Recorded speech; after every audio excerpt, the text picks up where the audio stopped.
Foi o que eu comentei nos meus stories. Eu falei, quem comentou que dinheiro não faz diferença é porque não tem dinheiro. Total. Entendeu? Então ela não sabe o que é ter paz financeira para poder pensar em outras coisas, inclusive curtir seu casamento. A primeira loja veio de um trauma. Eu sou sócio-diretor em 50% de ativos de uma indústria química e farmacêutica, que eu me tornei sócio aos 30 anos de idade, que era a empresa que eu era funcionário. Olha. E é muito interessante a história de como eu comprei essa empresa e como eu surpreendi o diretor que eu comprei essa empresa e o desejo que ele tinha de se aposentar e como isso se findou. É uma história, é um case interessante. Como assim? Conta pra gente. É uma historinha. Que na verdade é o seguinte, eu entrei nessa empresa em janeiro de 2000. Você entrou como o quê? Eu como responsável técnico já, eu era químico responsável. Eu era o gestor da fábrica e o responsável técnico da empresa. Eu era químico responsável da empresa e, juntamente com isso, eu comecei a empreender no ramo de suplementação esportiva, montando lojas de suplemento. Montei uma loja, montei duas. Chegou um momento que eu tinha 7 lojas de suplemento e uma distribuidora. Não é a época que o online ainda não existia. E eu fui fazendo dinheiro com isso. Primeira loja veio de um trauma. Eu trabalhava numa empresa, num laboratório, também era responsável técnico desse laboratório. Antes de entrar nessa empresa, exatamente antes de entrar nessa empresa, eu trabalhava num laboratório numa multinacional. E eu sempre fui uma pessoa muito obcecada no trabalho, desde garoto. Então eu era o primeiro a chegar, o último a sair, extremamente competitivo dentro da empresa, e extremamente obcecado por processos, por aprender mais e por entregar. Então eu era o melhor funcionário da empresa e surgiu a oportunidade de fazer um curso incrível no Rio de Janeiro. Todos os meus colegas davam como certo eu ser o escolhido para esse curso. Inclusive eu também. Estava tranquilo. Afinal de contas, ninguém produzia mais do que eu. Eu tinha um chefe militar e ele era um cara muito sargento, muito general, de poucas palavras. Chegou no dia de ele escolheu uma das minhas assistentes. E eu fiquei profundamente decepcionado. Subi até a sala dele e tomei coragem, porque nós morríamos de medo do homem. Tomei coragem e perguntei para ele por que eu não tinha sido escolhido. E eu gostaria de saber para eu poder melhorar e evoluir para poder merecer isso.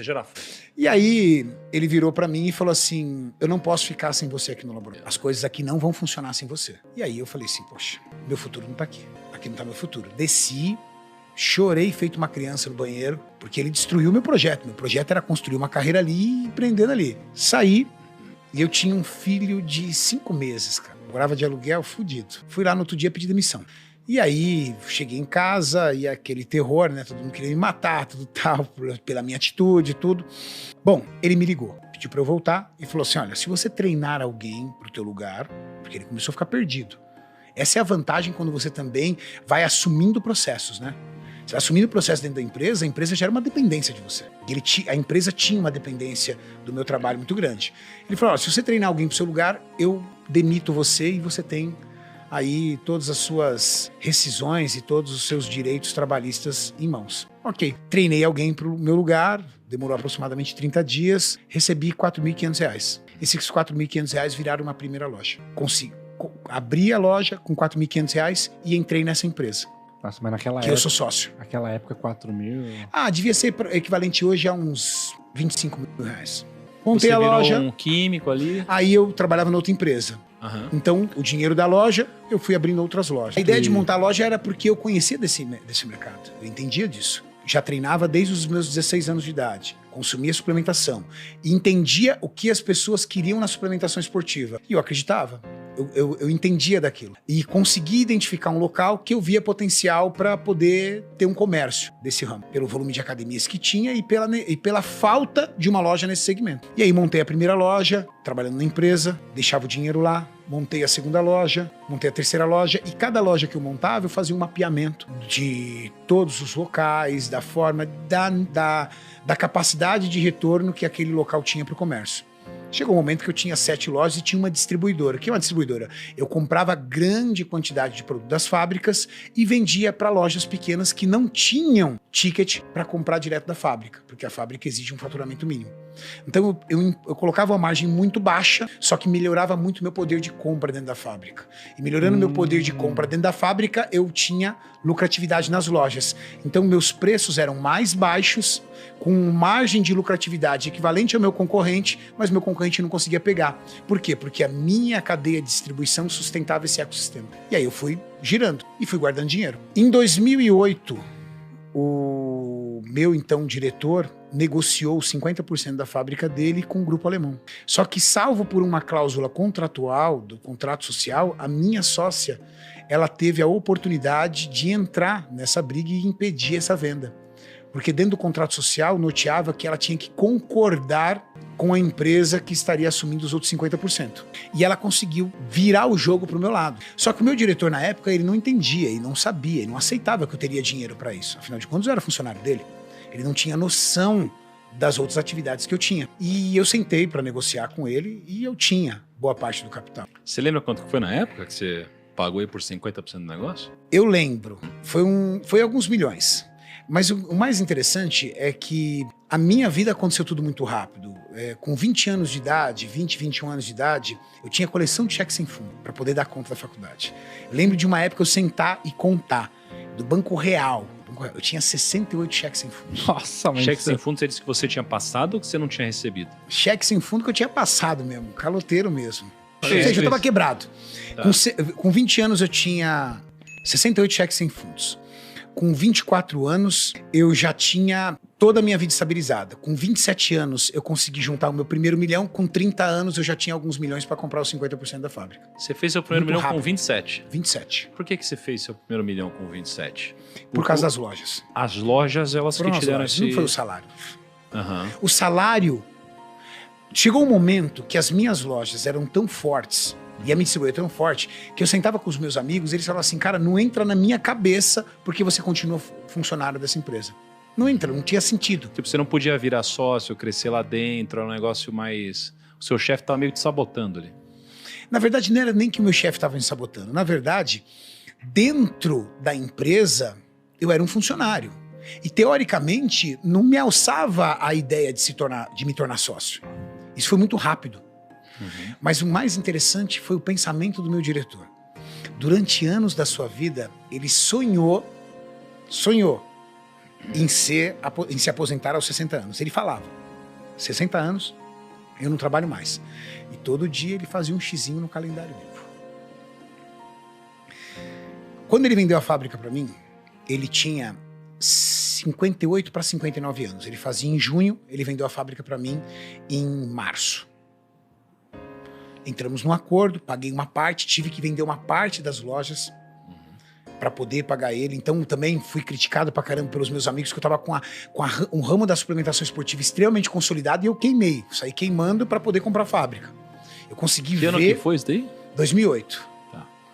Eu consegui ver que a fábrica ia ser muito mais promissora do que aquele trabalho que eu vinha fazendo. E aí eu comprei a fábrica com 58 para 59. E ali ele foi tocar a vida dele. E aos 60 anos ele disse que se aposentaria. Com 59 anos e faltando 6 dias para completar 60, ele morreu. Que isso, cara? Faltando 6 dias para completar 60 anos, ele teve um ataque fulminante e morreu. Caramba, meu. Nossa. É interessante, né? Cara, Triste, hein, cara? aquilo foi tão marcante para mim e para minha sócia da fábrica que eu tentei tirar um aprendizado disso, de ver, porque eu vi o cara. Durante anos da minha vida eu vi ele falando, porque com 60 anos eu não trabalho mais. Ele ficava o tempo todo falando isso. Era a obsessão dele. Então, às vezes, por exemplo, ele discutia com a minha sócia e ele falava assim, eu tô avisando, se eu não arrumar alguém para comprar minha parte na fábrica, entendeu? A gente vai fechar isso aqui, porque com 60 anos eu não trabalho mais. Ele tinha dinheiro guardado, sempre foi uma pessoa muito conservadora, de hábitos simples, tinha dinheiro para tocar o resto da vida dele tranquila. Faltando 6 dias para completar 60 anos, ele morreu. Ou seja, cuidado com o que você pede. Caramba, cara. Tem que tomar um pouco de cuidado com o que você pede, porque às vezes você pode ser atendido. Sei lá, se Se você acredita em aposentou, Deus né? por Deus, Se aposentou. se você acredita nas energias pelas energias, mas ele disse que ele não ia mais trabalhar. Não falou como. Caramba. Caraca. Se aposentou cedo, né, Lucão? Só que tem uma Fábrica vantagem, cresceu. tá? Indústria química e farmacêutica não tem crise. Não tem crise. Pelo contrário, às vezes cresce na crise. Por exemplo, pandemia. Teve crise para a indústria Eu farmacêutica? acho que não, os caras escalaram absurdo. Sai todo mundo correndo para tomar remédio. Eu acho que o dinheiro compra 3 coisas que são bem importantes e que estão atreladas à felicidade. Primeiro, segurança. Segurança te traz paz, e paz é um grande amigo da felicidade, não é verdade? É tirar a tua felicidade, tirar a tua paz. É. Verdade? Dinheiro realiza sonhos. Quem é um grande amigo também da felicidade? Realiza sonhos, não é verdade? Dinheiro compra a oportunidade de você ajudar as pessoas que você gosta. Quem tem um coração bom e ajuda pessoas que ela ama, pô, isso também traz felicidade. Sim. Então eu acho que o dinheiro, ele traz coisas que são muito parentes próximos da felicidade. Agora, a felicidade é um estado de espírito, né? Então, eu acho que a palavra felicidade para cada um é tão relativo. Por exemplo, eu sou feliz por ter uma vida regrada. É meu. Se você começar a me levar para um monte de lugar e eu começar a perder as minhas regras da vida, eu começo a ficar chateado. Porque eu fui criado assim. Então eu gosto de acordar no mesmo local, fazer minha atividade física em jejum, ir para minha empresa. Assim, qual é a minha vida? Eu acordo 6:30 da manhã, faço meu cardio em casa. Termino de fazer meu cardio, eu tomo meu café da manhã, tomo banho, vou para a fábrica. Chego na fábrica 8:30 da manhã, mais ou menos, saio da fábrica 3:30. Vou para o meu centro de gravações. Faço meu treino, faço as gravações, faço o podcast, chego em casa às 9 horas. Chego em casa de 9 horas, brinco com meus filhos. Quando for 11:30, mais ou menos, meia-noite, estou indo dormir. Então, isso me faz feliz. Quando eu saio disso para um compromisso fora, por exemplo, eu fui dar uma palestra em Rondônia esse final de semana, eu e o Musi. Nós ficamos 3 dias sem dormir. 3 dias. Cara, fizeram uma logística tão louca lá que eu saí por exemplo, eu dormi quinta-feira à noite e acordei 6:30 da manhã na sexta, certo? O voo era às 10 horas, atrasou para 00:30. Aí tinha conexão em Manaus, cheguei 4 horas da manhã em Rondônia. Cheguei 5 e pouquinho cheguei 4 horas da manhã no aeroporto, muito legal, tinha um monte de gente esperando a gente no aeroporto, tirou foto com todo mundo, cheguei 5:30 no hotel.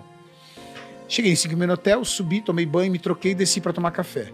Aí eu falei assim pro Muso, vamos pedir pros outros palestrantes começarem, vamos começar depois do meio-dia, a gente tá virado. Chegou o organizador, ele falou assim, só vocês são os palestrantes. Não tem mais nenhum palestrante. Aí eu entrei às 8, saí às 10:30, entrei às 9, começou às 9, saí às 10:30, fui para um podcast, saí à 12:30, o Muso entrou lá, ficamos virados. Em resumo, o nosso voo de volta era de sábado para domingo às 3 horas da manhã.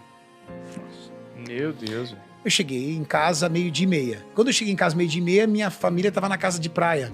Eu tenho uma casa na praia, aí eu catei o carro e ainda desci pra praia. Então, isso me abala. Ah, uma situação esporádica? Ok. Se você fizer disso no meu dia a dia, eu já não sou um cara feliz. Você entendeu por que eu ando estressado? É, eu tô ligado.